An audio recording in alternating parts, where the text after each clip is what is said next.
Hi everyone, my name is Owen.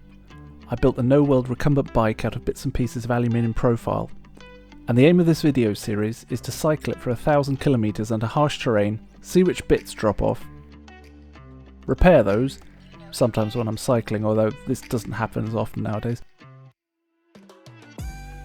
I live in northern Germany, which is a good place to test bikes because it's flat and there are so many big areas which can't easily be got to by car.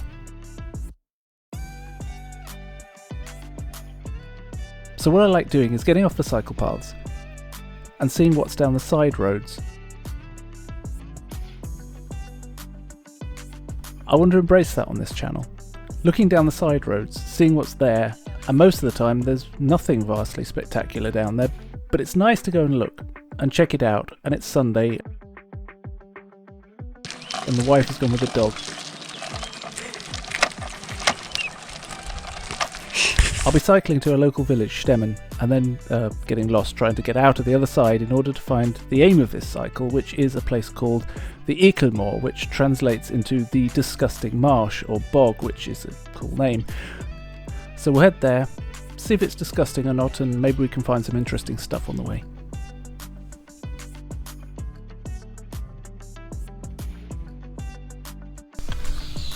I'm sure there'll be something. The thing is, for a given value of interesting, there's always something.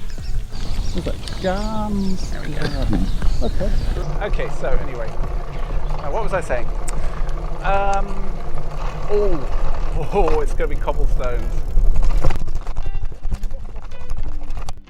One of the things I have noticed, which is nice, is it's not going to be all cobbles. It's become track, so quick water, and then we'll carry on. This looks nice. So this is, there we go. There we go. That's more like it. That's, oh, well, that's interesting. It's not a, it looks like cyclists go around it, so we'll go around it.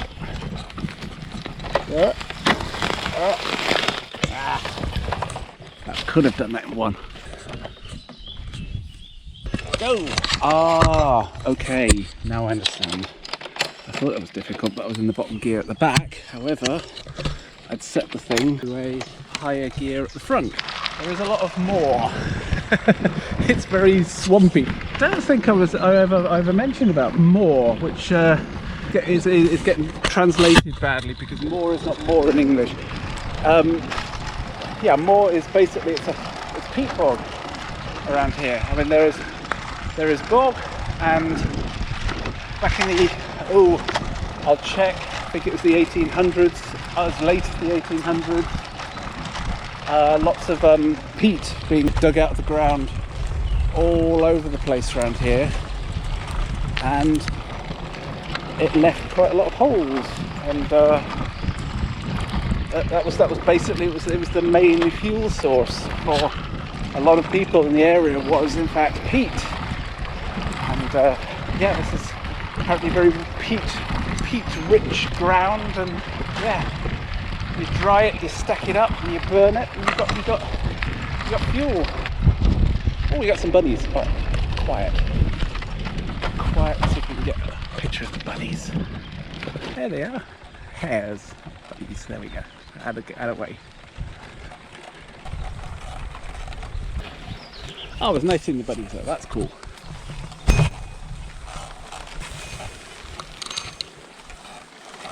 My bell keeps getting hit by grass. There's someone behind me. Oh crap. Oops. Hang on. We do have another lower ratio to go, so I'll give it another couple of hundred meters. I don't think it's going to get any better. All right, well, no, come on. Ow. Oh God. Okay. That's fine. It's fine. All right, we'll find the next sunny bit, and then I'll look at the map, and then I'll have some water, and then we'll see how far into the Ekelmoor I got. That's not sun. No, let's find another sunny bit. It's not sunny enough. See, maybe I'm too early for the mosquitoes. Maybe they're like a late breakfast. Oh, that's nice. Okay. Oh. All right, hang on. We'll just So I think we'll say that the Eklund Moor has defeated me here. Oh no, mosquitoes are coming. Hang on. Hang on. We are reasonably close.